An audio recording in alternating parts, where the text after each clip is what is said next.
Você já se perguntou como era realmente Jesus? Ao longo dos séculos, a imagem de seu rosto foi desenhada, imaginada e reinventada. E se eu te dissesse que existe um documento antigo, perdido por gerações, que descreve seu verdadeiro rosto? A chamada Carta de Lentulus, um testemunho misterioso da época de Jesus, poderia nos dar uma visão fascinante e completamente diferente de quem foi a figura mais influente da história da humanidade. É possível que tenhamos imaginado Jesus de uma forma diferente de como ele realmente era. Número 1. A misteriosa Carta de Lentulus. Ao longo dos séculos, a figura de Jesus tem sido motivo de fascinação, especialmente no que diz respeito à sua aparência física, já que a Bíblia não fornece detalhes claros sobre como ele era. É nesse contexto que surge a enigmática Carta de Públio Lentulus, uma suposta descrição física de Jesus, escrita por um funcionário romano da época. Esta carta, embora cercada de dúvidas sobre sua autenticidade, oferece uma visão detalhada de um homem que já em sua época era percebido como uma figura extraordinária, tanto em sua aparência quanto em sua essência. A carta descreve Jesus com cabelos soltos de cor avelã, uma característica que adiciona um toque de suavidade e calma à sua imagem. Dizem que seu cabelo caía até os ombros, emoldurando um rosto sereno e de traços definidos. Lentulus. Supostamente, o autor fala de uma pele suave e de uma postura que inspirava respeito e admiração. Sem ser uma figura particularmente alta, Jesus tinha uma presença que se destacava em qualquer lugar, fazendo com que aqueles que o viam sentissem tanto calma quanto respeito. O mais fascinante é como Lentulus descreve os olhos de Jesus, que brilhavam com uma luz especial. Esses olhos não se limitavam apenas a observar, pareciam ver além, penetrando até o fundo do coração das pessoas. Nesse sentido, Jesus é retratado não apenas como um homem comum, mas como alguém cujo poder espiritual era evidente para todos que cruzavam seu caminho.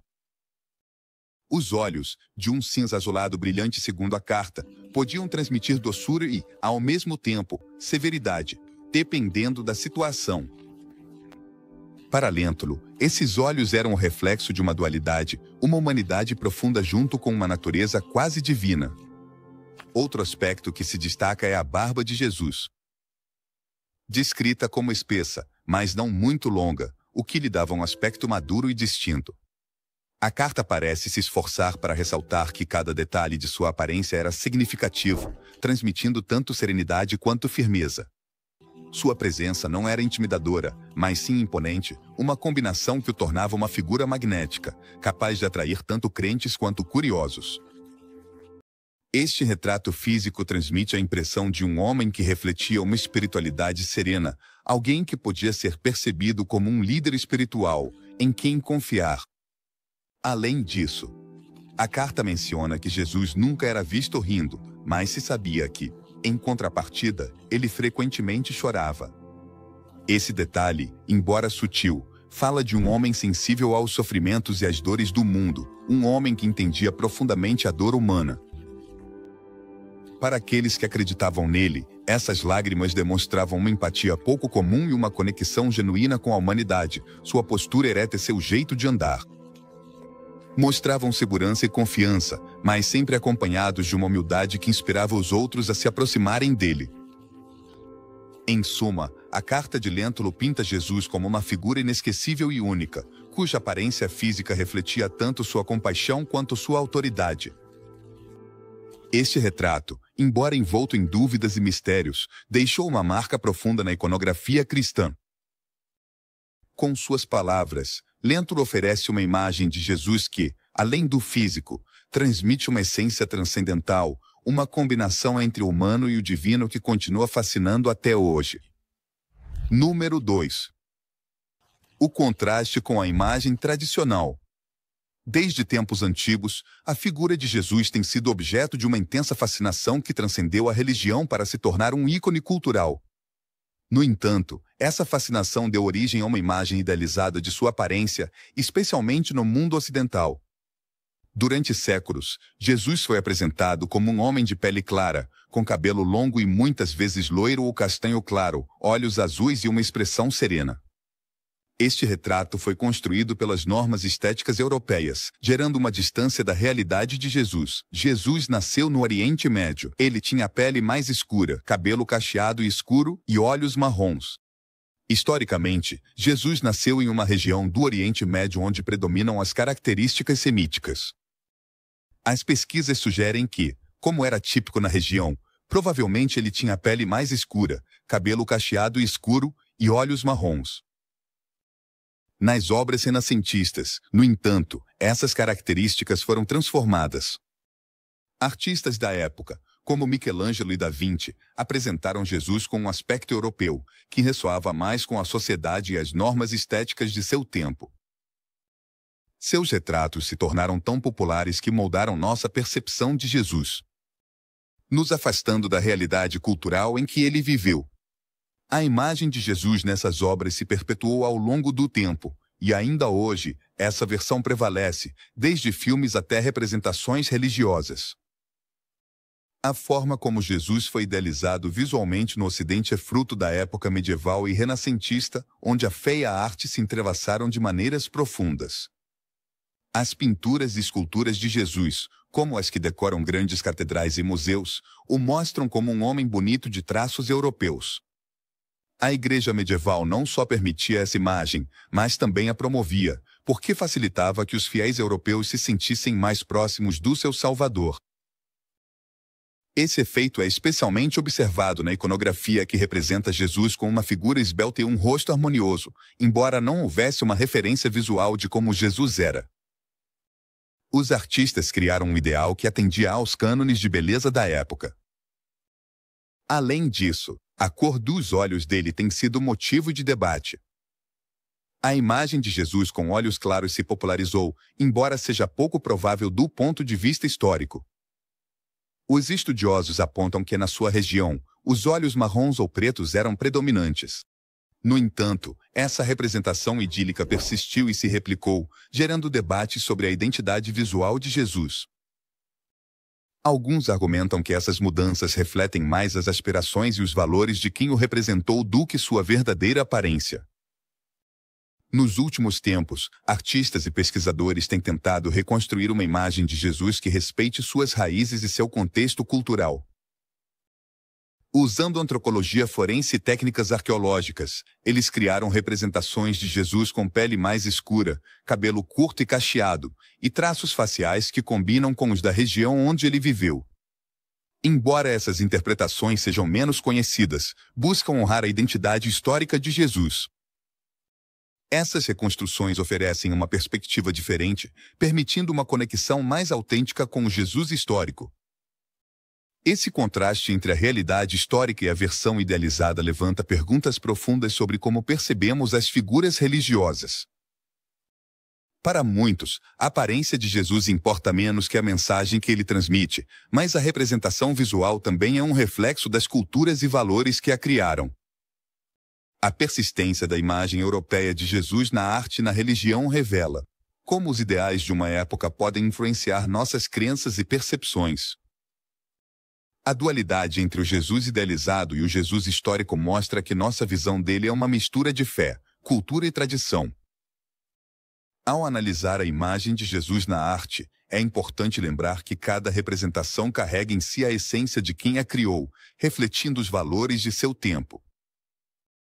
A evolução dessa imagem nos convida a explorar como nossa fé e nossas crenças se entrelaçam com as convenções culturais, revelando que, além de sua aparência, Jesus continua sendo uma figura universal que transcende fronteiras e gerações. Número 3. A Vera Cruz e seu impacto. A Vera Cruz é talvez uma das relíquias mais veneradas no cristianismo, e sua história está envolta em mistério e devoção. Dizem que foi descoberta no século IV por Santa Helena, mãe do imperador Constantino, durante uma expedição à Terra Santa. Santa Helena foi uma figura-chave na consolidação do cristianismo e, segundo as crônicas, teve uma visão que a guiou até o lugar onde estavam 3 cruzes. Acredita-se que, através de um milagre, se identificou qual delas era a verdadeira cruz de Jesus. Essa descoberta marcou o início da veneração à Vera Cruz e consolidou sua importância na devoção cristã. Desde esse momento, a Vera Cruz se tornou um símbolo de fé e sacrifício, e passou a ser objeto de peregrinação e adoração. Fragmentos da cruz original foram distribuídos em igrejas e mosteiros da Europa e do Oriente Médio, permitindo que os fiéis tivessem um contato mais próximo com o que consideravam uma parte tangível da história sagrada.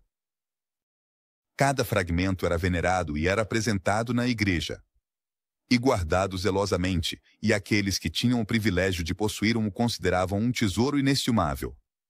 Esses fragmentos da Vera Cruz se tornaram centros de devoção, e o fervor que despertavam era tanto que as pessoas viajavam de terras distantes só para ter a oportunidade de orar diante deles. No entanto, a distribuição desses fragmentos também gerou controvérsias.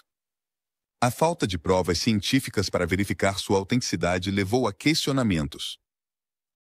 Quantos desses fragmentos são realmente da cruz na qual Jesus foi crucificado? Apesar das dúvidas, a devoção à Vera Cruz nunca diminuiu. Para os crentes, a autenticidade histórica de cada fragmento é secundária em relação ao valor espiritual que representa. A cruz simboliza o sacrifício de Jesus e sua redenção pela humanidade. E cada fragmento se torna um símbolo de esperança e fé. Durante a Idade Média, a Vera Cruz teve um papel crucial na consolidação do cristianismo na Europa. Numerosas catedrais e capelas construíram altares e espaços sagrados dedicados à veneração da cruz. Os fragmentos da Vera Cruz eram guardados por ordens religiosas e monarcas, que os protegiam com zelo, cientes do poder espiritual e político que representavam. Em muitos casos, atribuía-se a esses fragmentos a capacidade de conceder proteção divina e milagres, o que fortalecia ainda mais seu valor na sociedade medieval. Ao longo do tempo, a Vera Cruz se tornou um símbolo de resistência para aqueles que buscavam a vida. Eles procuraram fortalecer sua fé. Durante períodos de conflito e perseguição, os cristãos encontravam consolo e força na cruz, vendo-a como uma fonte de proteção divina. Até hoje, os peregrinos continuam visitando os lugares onde se conservam os fragmentos da Vera Cruz, mostrando que seu valor espiritual supera qualquer controvérsia histórica. Cada fragmento é um lembrete do sacrifício de Jesus. Para os fiéis, representa a conexão entre o terreno e o divino. Hoje em dia, os fragmentos da Vera Cruz estão distribuídos em igrejas da Europa e em outros lugares do mundo. Esses fragmentos continuam sendo objeto de profunda veneração e atraem devotos que buscam experimentar uma conexão tangível com a fé. A Vera Cruz representa para muitos a própria essência do sacrifício e do amor de Jesus, e seu legado continua vivo na espiritualidade cristã. Ao longo dos séculos, tem sido uma fonte de consolo, inspiração e um símbolo da vitória do Espírito sobre as adversidades. Número 4. A coroa de espinhos. A coroa de espinhos é uma das relíquias cristãs mais evocadoras, carregada de um simbolismo que transcende séculos e culturas. Segundo a tradição, essa coroa foi imposta no século XIX a Jesus durante seu caminho para a crucificação, uma humilhação e tortura que intensificava sua dor física e emocional. Com cada espinho cravado em sua testa, a coroa representava o desprezo e a incompreensão de quem o cercava, e seu sofrimento se tornou um ato de amor supremo para aqueles que o veem como Salvador.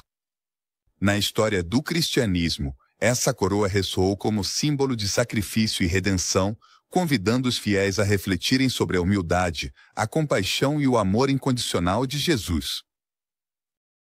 A lenda conta que, após a crucificação, seguidores de Jesus preservaram a coroa de espinhos como um lembrete tangível de sua paixão. Na Idade Média, seu valor espiritual aumentou, e a relíquia foi finalmente trasladada para a Catedral de Notre-Dame em Paris, onde foi venerada por séculos. Em tempos de conflitos e guerras, ela foi mantida sob custódia como um tesouro inestimável e se tornou o centro de peregrinação e devoção. O incêndio de Notre-Dame em 2019 fez temer pela sua perda, mas a coroa foi resgatada das chamas, reafirmando sua simbologia como um ícone de resistência espiritual. Para os crentes, sua sobrevivência é quase um milagre, um lembrete da capacidade de renovação e força que a fé inspira em tempos de adversidade.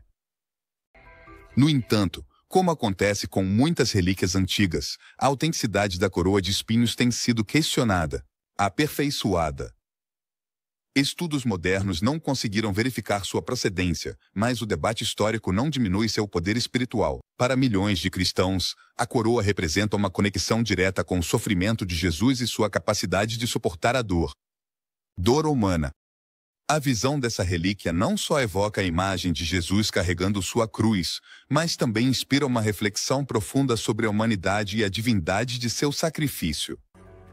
Em cada espinho, os fiéis veem uma metáfora da dor universal e um símbolo de esperança e redenção. Ao longo dos séculos, a coroa foi exibida em eventos especiais, permitindo que os crentes a contemplassem e encontrassem nela consolo e força.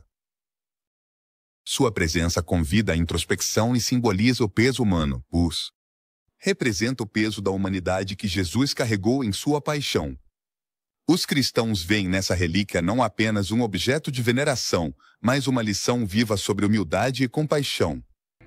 A coroa é o lembrete de que, mesmo nos momentos de maior dor, o amor e a misericórdia prevalecem. A devoção por essa relíquia não diminuiu com o tempo, e os peregrinos continuam viajando de diferentes cantos do mundo para prestar homenagem a ela. Assim, a coroa de espinhos continua sendo um símbolo comovente no cristianismo, a redenção e a esperança que a fé oferece. Para aqueles que acreditam em sua autenticidade, sua presença é mais do que um objeto, é um eco do sacrifício e da entrega de Jesus. Em sua forma áspera, a coroa representa a realidade do sofrimento e, ao mesmo tempo, a redenção e a esperança que a fé oferece. Esse vínculo entre a história e o presente continua sendo tão poderoso que, para muitos, cada espinho representa uma lição de humildade, um convite para refletir sobre o sacrifício e um caminho em direção à paz e ao amor incondicional. Número 5. A lança sagrada. A lança sagrada, conhecida também como a lança do destino, é uma das relíquias mais enigmáticas e carregadas de mistério na tradição cristã. Segundo a lenda, essa lança foi usada por um soldado romano para atravessar o lado de Jesus durante sua crucificação, em um ato destinado a confirmar sua morte. Aquele momento final da vida terrenal de Jesus ficou gravado na memória da humanidade, e a lança se tornou um símbolo profundo de seu sacrifício e redenção. Com o tempo, essa relíquia passou a ser venerada como um testemunho de sua paixão. E a história da lança sagrada tem sido envolta em uma mistura de fé, lenda e mitologia. Ao longo dos séculos, várias regiões reivindicaram a posse da verdadeira lança sagrada, dando origem a histórias que entrelaçam mitos e fatos históricos. Segundo algumas versões, a lança tem o poder de conferir invencibilidade a quem a possui, e esse atrativo capturou a atenção de figuras históricas e líderes militares. Dizem que o imperador Constantino foi um dos primeiros a reconhecer a importância dessa relíquia e que a usou como um talismã em sua luta para consolidar o cristianismo no Império Romano. Ao longo dos séculos, outros governantes a buscaram, convencidos de que seus poderes lhes permitiriam vencer em suas campanhas e garantir a prosperidade de seus reinos. Essa aura quase mística fez com que a lança sagrada se tornasse um símbolo de poder e proteção. A fascinação pela lança sagrada não se limitou aos círculos religiosos, mas também inspirou o interesse de imperadores e reis, que viam nela uma fonte de legitimidade e controle. Essa percepção transformou a lança em um objeto desejado. E algumas histórias até falam de guerras desencadeadas por sua posse. A crença em seu poder alcançou tal magnitude que várias lanças, em diferentes lugares da Europa, começaram a ser veneradas como fragmentos ou versões da autêntica lança sagrada. Essa multiplicidade de relíquias gerou um debate sobre sua autenticidade, mas não diminuiu a devoção que despertava. Atualmente, alguns fragmentos da lança estão em igrejas e museus da Europa, onde são exibidos em ocasiões especiais, permitindo que os fiéis mostrem sua devoção. Cada um desses fragmentos é considerado um símbolo inestimável da história cristã, e aqueles lugares que os guardam são os que mais têm sido vistos. Recebem peregrinos que buscam experimentar uma conexão espiritual. A devoção pela lança sagrada transcende as dúvidas sobre sua autenticidade e se concentra no profundo significado que representa o sacrifício de Jesus, a redenção e a promessa de uma vida eterna. A lança sagrada não só evoca o sacrifício de Jesus, mas também remete ao momento culminante da crucificação e chegou a simbolizar uma conexão transcendental com a mensagem de Jesus. Para os crentes, a lança é um lembrete de que, mesmo nos momentos mais sombrios, a dor pode se transformar em um caminho para a esperança e o renascimento. A história da lança sagrada continua atraindo pessoas de todas as partes do mundo, que buscam nela um sinal de força e uma inspiração para superar suas próprias provas. Hoje em dia, a lança sagrada é muito mais do que uma relíquia histórica. É um símbolo de fé, resiliência e redenção. Representa o sacrifício de Jesus e a crença no poder transformador da fé. Para quem acredita em seu poder, a lança é um lembrete de que o sofrimento pode ter um propósito transcendental e que, em meio à adversidade, sempre existe a possibilidade de encontrar um significado profundo e uma conexão com o divino. Número 6. O Santo Sudário de Turim. O Santo Sudário de Turim é, sem dúvida, uma das relíquias mais fascinantes e controversas da história do cristianismo. Esse pano, que mostra a figura de um homem com sinais de ter sido crucificado, gerou um interesse imenso tanto na fé quanto na ciência. Os crentes o consideram um testemunho visível do sacrifício de Jesus, enquanto os cientistas, com diversas análises, tentaram determinar se realmente poderia ser o pano que cobriu seu corpo após a crucificação. Sua enigmática imagem desencadeou um debate incessante que continua vivo até hoje, colocando o sudário no centro da fé, do mistério e do ceticismo. O sudário, guardado na Catedral de São João Batista em Turim, Itália, mede aproximadamente 4 metros de comprimento e 1 de largura. O que torna esse pano único é a imagem borrada de um homem, visível em tom sépia, com traços faciais e corporais que parecem ter ficado impressos na tela. A figura mostra marcas compatíveis com as feridas da crucificação, lacerações nos pulsos e pés, um golpe profundo no lado e um padrão de lesões na cabeça que evoca uma coroa de espinhos. Cada detalhe foi interpretado como uma possível coincidência com o relato bíblico da paixão de Jesus, o que fez com que muitos o venerassem como a imagem autêntica do Salvador. No entanto, o mistério do sudário vai além da fé. Em 1988, um teste de datação por carbono situou a origem do tecido na época medieval, entre os anos 1200 e 1400. Essa descoberta abriu um intenso debate sobre sua autenticidade e dividiu a opinião pública. Para alguns, esse resultado desacreditava a ideia de que o sudário fosse o pano funerário de Jesus. Para outros, os testes não foram conclusivos e o sudário continuou sendo um símbolo sagrado. Nos últimos anos, vários cientistas argumentaram que a amostra utilizada no teste de carbono estava contaminada por reparos medievais, o que poderia ter alterado os resultados. Essa possibilidade deixou a porta aberta para a esperança de que o sudário pudesse ser mais antigo do que se pensava. Ao longo dos séculos, o sudário tem sido objeto de um fervor religioso inquebrantável. Para os fiéis, representa um vínculo tangível com o sofrimento e a ressurreição de Jesus, uma relíquia que captura sua presença e seu sacrifício em um único olhar. Peregrinos de todo o mundo visitam Turim em busca de uma conexão espiritual profunda. Ao contemplar essa imagem enigmática, sempre que é exibida, milhares de pessoas se reúnem e alguns afirmam sentir uma experiência transcendental, uma proximidade única com o Jesus crucificado. A veneração pelo sudário não se enfraqueceu com o tempo. Pelo contrário, ganhou força, tornando-se um símbolo poderoso de fé e devoção. A enigmática imagem do sudário também atraiu pesquisadores de diversas disciplinas. Pelo contrário, ganhou força, tornando-se um símbolo poderoso de fé e devoção. A enigmática imagem do sudário também atraiu pesquisadores de diversas disciplinas. Cientistas, historiadores e teólogos dedicaram anos a examinar cada fibra da tela, cada traço de sua imagem, tentando desvendar sua origem. Ao longo do tempo, várias teorias foram propostas sobre como essa figura foi criada. Alguns sugerem que é uma pintura, embora os testes de laboratório não tenham encontrado pigmentos. Outros acreditam que o calor, Os óleos corporais ou a luz podem ter influenciado na criação da imagem, mas nenhuma teoria conseguiu ser completamente convincente. O sudário continua sendo um enigma onde ciência e fé se entrelaçam, criando uma aura de mistério que não pode ser resolvida facilmente. Para quem acredita, o sudário é a manifestação de um milagre, uma prova de que Jesus esteve entre nós e deixou uma marca indelével. O fato de que o pano continue sendo um mistério só intensifica seu apelo, lembrando a quem o contempla que algumas respostas talvez nunca possam ser obtidas com precisão científica.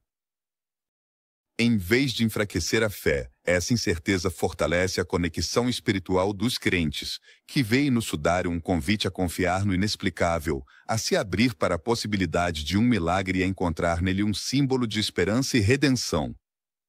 Na sua enigmática figura, o Santo Sudário de Turim encapsula a mensagem de sacrifício e amor que define a essência da fé cristã.